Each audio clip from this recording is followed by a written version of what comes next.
There's a medicine wheel teaching about the masks we wear as a lover or partner. These masks are adopted as we are raised by our image makers. We wear them in order to fit in and to please others at first. Then they kind of become second nature. We're taught what is acceptable and what is not. This is particularly apparent when discussing gender roles. When we look at the southeast of this wheel, this is the direction of attitude and approach. Women are taught to be a certain way in our society, and men are conditioned to act in another. Women are to be modest, kind, and nurturing. Men are to be aggressive protectors and providers. When men and women accept these roles and act accordingly, we say they are wearing the southeast mask on this wheel.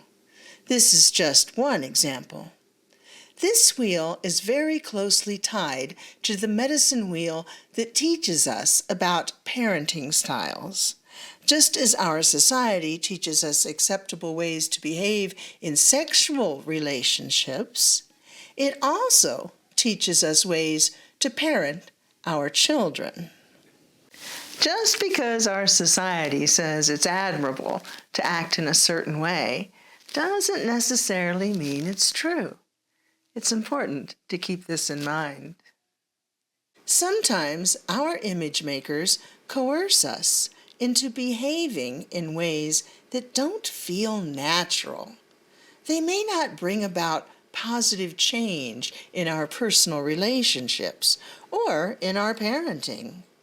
Since we weren't taught any other alternatives, we keep banging our heads against the wall, wondering why these antiquated techniques don't bring us the happiness and success that we were promised. This medicine wheel shows us there are other alternatives.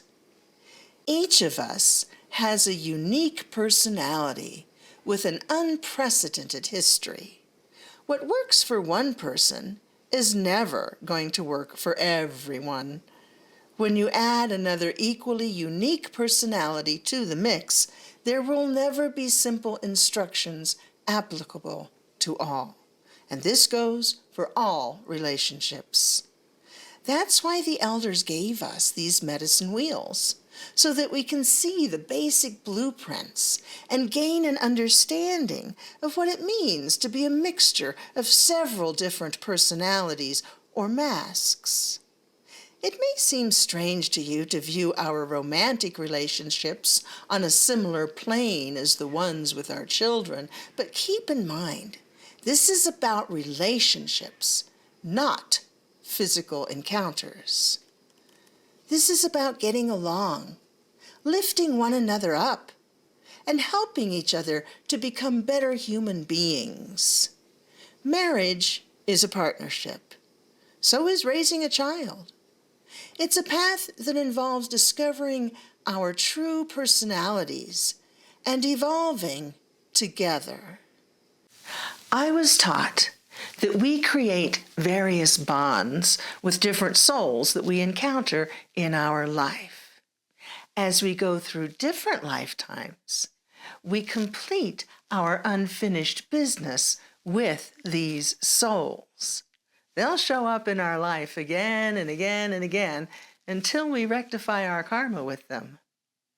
There is a cord-cutting ceremony to break this bond if the relationship becomes too violent.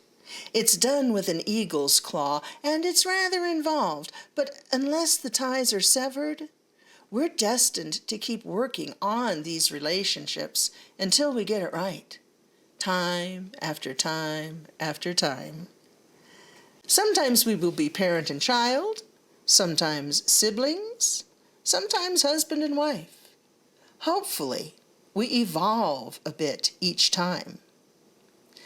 Therapists have long recognized how our relationships change from day to day. At any given time, you could treat your significant other as your parent, your equal adult, or as a child, depending on the situation. This is another reason why the parenting wheel and the lover's masks wheel are closely related. We wear these different masks at different times in our life and for different reasons.